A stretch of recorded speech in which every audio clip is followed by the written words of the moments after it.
Hey guys, today is Monday, November 13th, and it's my lunch break.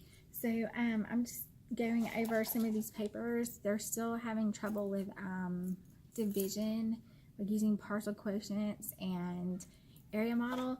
So what I'm doing is I gave a quiz today, and the people in each class who made 100, I'm putting theirs on top, their papers on top, and they're going to be peer tutors. And I'm going to use them, and tomorrow when I pull my groups, I'm going to let these people lead a group and peer tutor and see if that helps, because it's kind of a hard concept for them to get and they're kind of struggling with it. And then I still have 2 more class periods that I need to grade for. Then I had multiplication. So these are multiplication facts. So I filled one of these out for every student in 4th grade, and I highlighted the ones that they need to work on, the ones they don't know. So over Thanksgiving break, they're going to practice these, and then I'm going to start giving weekly multiplication tests, because they seem to be having a hard time with that, memorizing their multiplication facts. Also, we've been doing cursive writing. So we're doing some cursive writing. So I have one of these, and I put it in everyone's writing journal. And so I think today during writing, I'm going to let them just practice some cursive. They seem to enjoy writing their name in cursive, so I'm going to let them practice that this afternoon while I finish doing progress reports. And then this afternoon I have PSP, 5th grade PSP.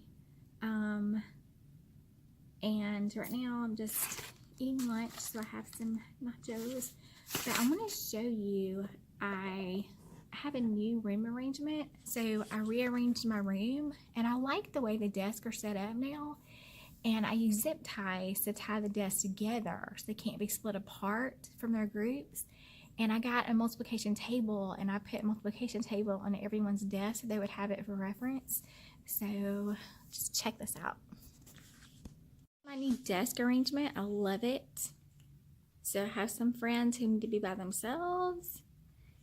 And I also put multiplication cards on the table because their fact fluency is kind of getting in the way. Yep, that's why I like it. So my next tip is how these can help you cut multiple pages at one time.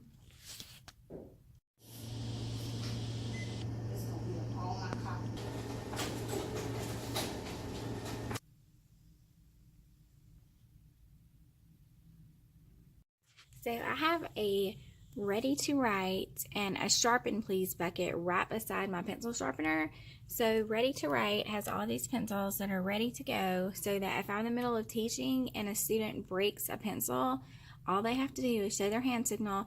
They come and get one of these ready to write pencils, and they replace it with their pencil, which will be sharpened later so it doesn't interrupt the class. So this is the time of year where we have all of that snotty, runny nose kind of things, and we need hand sanitizer. But there are many kids who like to use hand sanitizer for things it's not made for. Like they put them in little balls of paper to make like spitballs and throw them across the room and things like that. Not that anyone in my class does that, of course, but I've seen people do that. So to keep your hand sanitizer lasting longer, just get a rubber band and wrap it around the pump. That way they only get one pump, and the pump is very small, so it's just enough to cover their hands, because I have ran out of probably 9 bottles of this so far. Since I've done this has lasted me probably a month.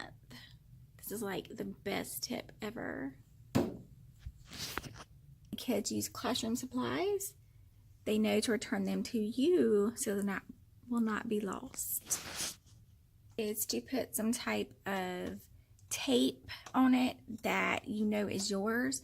That way when the kids use classroom supplies, they know to return them to you so they will not be lost. Okay, my next tip is to have what I call my best friend, which is a teacher toolbox.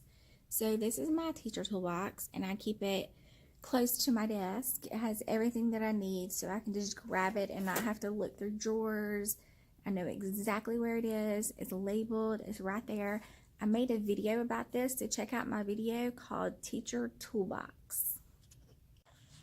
Okay, so another tip that I have for you is all of those papers, paper airplanes, or the little poppers, or I don't even know what these are. They're like little claw fingers that kids like to make now. Instead of throwing those away, I take them up and I make a collection so that when they run out of paper to do their math or writing or whatever, they can just come get a piece out of my collection. So, as you can see, I have a huge pile.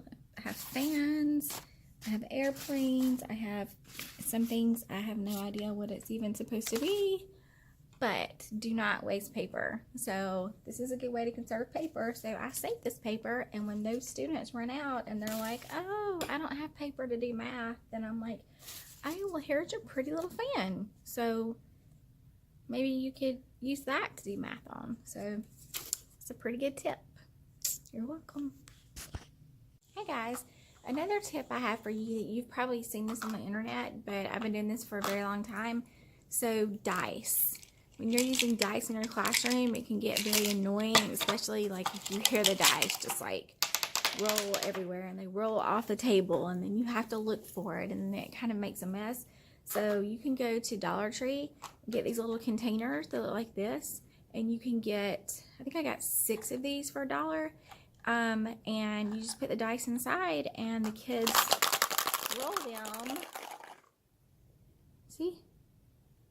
And they stay there. So that's another tip. So I have a few of these, and I just keep them put away in my game container tub. And then when it's time to play a game or they need dice, they know right where to go to get them. So thank you for watching this video. If you like this video, please like, share, and subscribe. Thank you for watching my channel. If you can like and share this, get it out to as many teachers as possible. I would appreciate it. And have a great Thanksgiving. Oh, before I go, I forgot. Let me show you my shirt. Look at my Christmas shirt. Is it cute or what? It's adorable. Bye. Have a great Thanksgiving.